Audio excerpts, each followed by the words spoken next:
I've interviewed a lot of multimillionaires, and every single call I've ever done, there's always one thing in common that 95% of majority doesn't have. I'm going to share that with you in this video.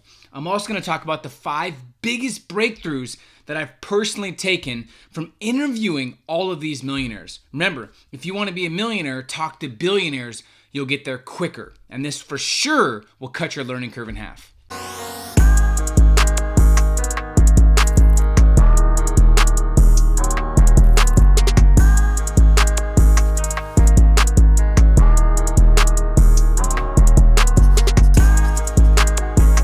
Hey, it's Peter Voogd. I'm excited for you guys to be here. Welcome to the YEL 2.0 podcast, where we help you live a life and a business on your terms, your own way. Thank you to you guys that have subscribed to my YouTube and the podcast. I don't know if you're watching this or you're listening in your car, but I have a special treat.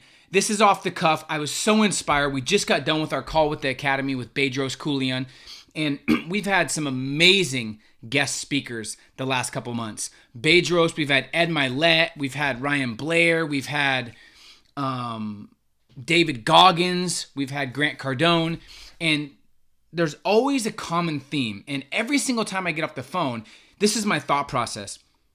That's why they've made 100 million.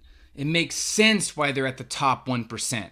And I want to share the 5 things that are evident in every single person I've interviewed the last 7 to 10 years. We interviewed Tim Grover, who was Michael Jordan's trainer, and just so many legendary entrepreneurs, entertainers, athletes, and peak performers. So I have some notes, but it's going to be off my gut and off the cuff because I just want to come raw with you guys.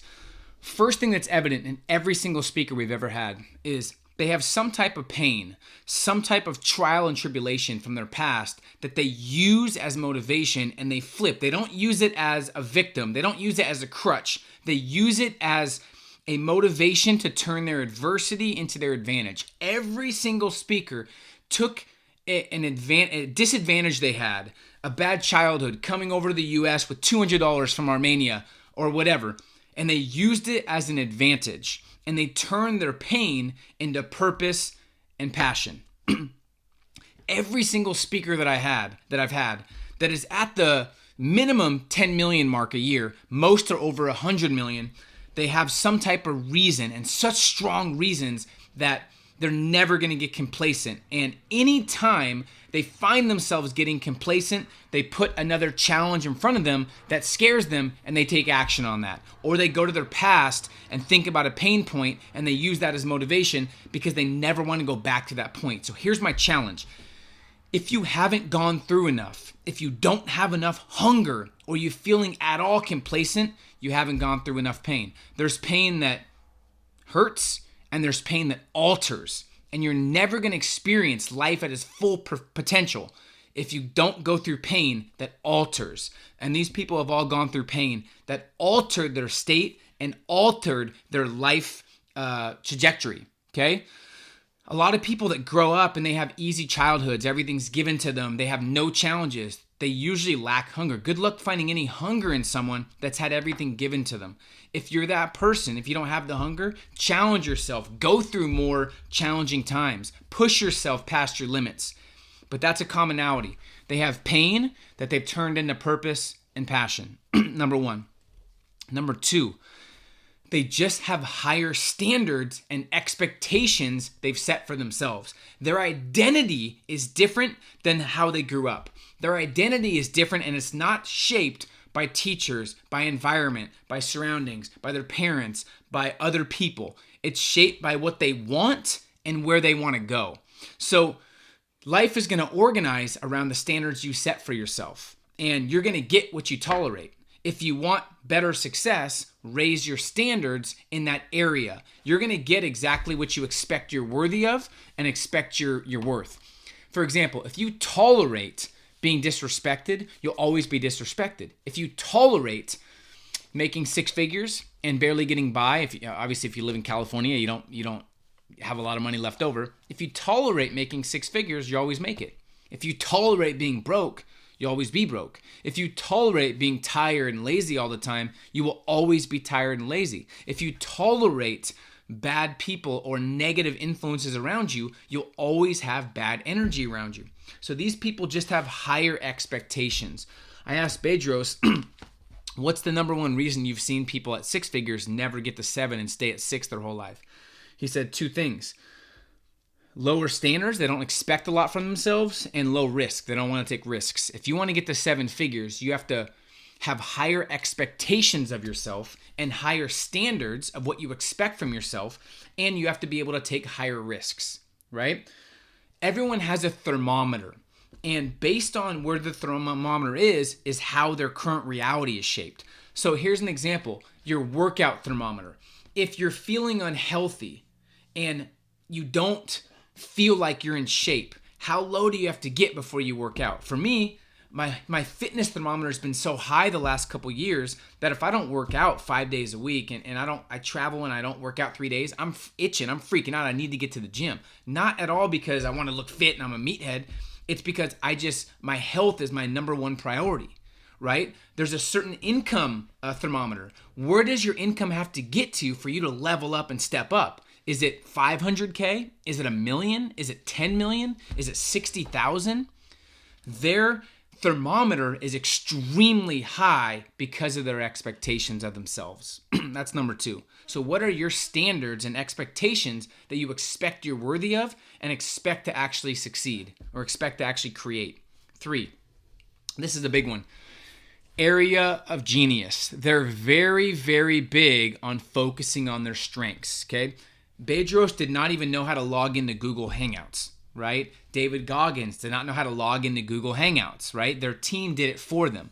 The goal of business is not just to make more money and work more hours. If you only make more money when you work more hours, you just have a high-paying job. And you didn't get into entrepreneurship for a high-paying job. You got in for lifestyle and freedom. The goal is to work on things you love and work on things that fulfill you and engage you and fascinate you, while creating a business that helps people, that gives back, that thrives, right? So you need to make a list right now of things you shouldn't be doing, things you can't do, and things you don't want to do, and start delegating that. I call it the 80% rule. By the way, this changed my life because I had Superman syndrome. When I was coming up in business, I thought I had to do everything myself. So I wouldn't want to delegate anything. I wanted to figure everything out on my own, and I felt like no one can do it as good as me. This is the worst thing you can do in business and is a trap. Here's why.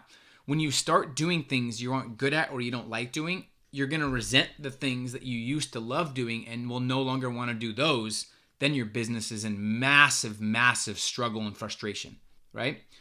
So focus on your area of genius. Have a team around you that if you deviate from your area of genius, they put you back on track and say, hey, what are you doing? Those aren't your strengths. We got this, right? So your goal, there's things that maintain your business and there's things that produce growth. Every single speaker that I've ever spoken to, that I've interviewed, they are focused on things that are A, their strength, B, things that they're excited about and they keep them engaged, and 3, things that actually produce growth in their business. Everything that just maintains is delegated. So this 80% rule I came up with is anything someone can do 80% as good as you, delegate and get rid of it. You should not be doing those things. I've never edited a video in my life. I tried actually, I take that back. When I was starting, I tried to and I hated it. My team does all the editing, right? I've never done that because I don't want to do that and it's not my strength. Every single speaker, millionaire, entrepreneur that's successful that I've talked to, they only focus on their 5% area of genius. Are you doing that? Okay. The question to ask is, what could you do the rest of your life that's going to keep you fascinated and engaged and matches your values and matches your strengths? Think about that. If you don't have that right now, you might want to think about changing things up. 4th, they just want to give value. They understand that you're paid based off the value you bring to the marketplace. They expect nothing unless there's value exchanged. Almost every speaker I have speaking to the academy, I always ask them, hey, what do you want to promote after? Do you want us to push your Instagram, your Facebook, a new book? 95% of them say, no, I just want to add value. If they want to come check my stuff out, cool. I just want to add value and do as much as I can for the academy and for your members. Almost every single person. There's a lot of people that reach out without even adding value. They reach out to me through email or Instagram and say, hey, can you promote this? Hey, I'd love to help out with your thing. Can you do this for me? And they never focus on value first. They're takers, not givers. All successful multimillionaires. Now, let me make a caveat here. I'm selective with who I interview. Some millionaires, maybe they are takers, maybe they don't want to add value, maybe they're money focused. I only interview people that are world class in every area of life and business. Because if you have $1 billion business or $100 million business, but you don't have a lifestyle you're inspired by and proud of, you did it all wrong. I don't really have respect for that person. Okay? So they always want to add value. How much value are you adding to the marketplace, to your customers, to your consumers, to your potential clients without expecting anything in return? The value you add is a reflection of the money you usually make, right? Lastly, pressure and bounce back. They learn to love and leverage failure. Through adversity comes greatness, and through failure comes a sharper perspective, right? Not only do they take few opinions, and not only are they very, very focused on their area of genius and giving value, nothing can faze them. Yes, they have bad days. Yes, they feel frustrated and unmotivated, but it doesn't change their action. So the pressure and the bounce back is huge. There was a Chinese figure skater who fell, I think they counted 20 or 21,000 times before she became a gold medalist at the Olympics. So how high is your bounce? I challenge you to be resilient, right? He said if you really want to thrive regardless of the economy and you actually want to dictate and create your own economy, you need resiliency, resourcefulness, and relentlessness, if that's even a word, relentlessness. You need to be relentless, resourceful, but resilient, which means how is your bounce back? How high can you jump? How high do you bounce when you go through massive failure and challenges and drawbacks? The very process of greatness means that you will fail more than your competition. There is something phenomenal that happens when you stay with your craft, when you stay with your vision, when you stay committed, regardless of not knowing what's next, right? You got to block out the noise and stay true to your vision and bounce back no matter what you go through. I could tell you hundreds of stories of the speakers going through challenges that literally when I heard them, I realized that 99% of society would have given up.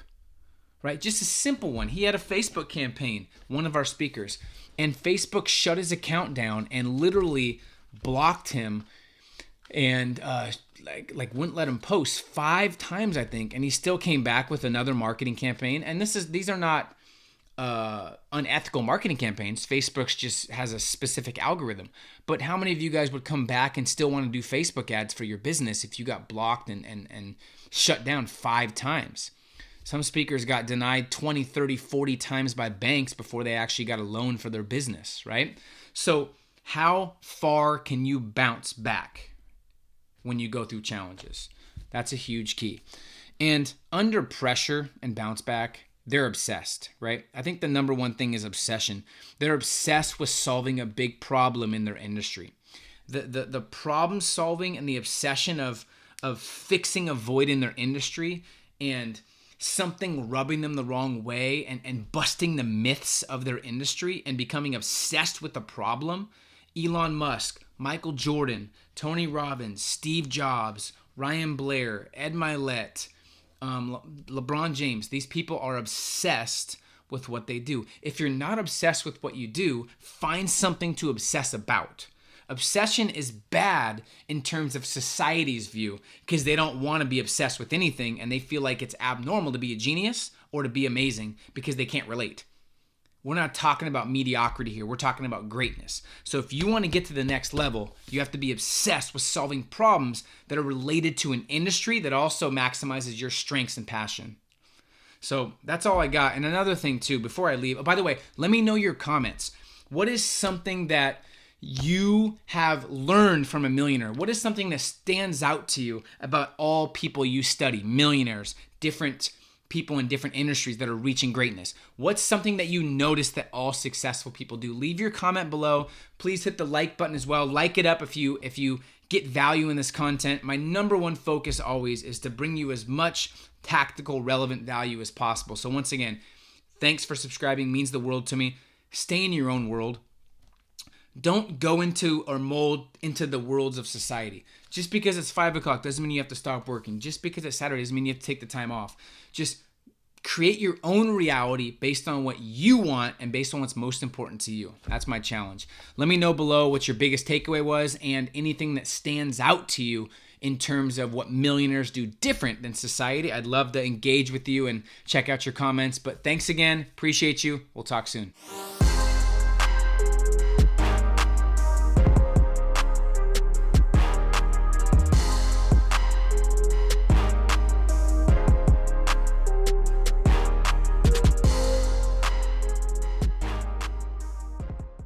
Hey, what's up guys? If you like this video, I think you'll really enjoy these videos right here. And also please make sure you subscribe, hit the subscribe button below. We have a lot of amazing content coming out. See you guys soon.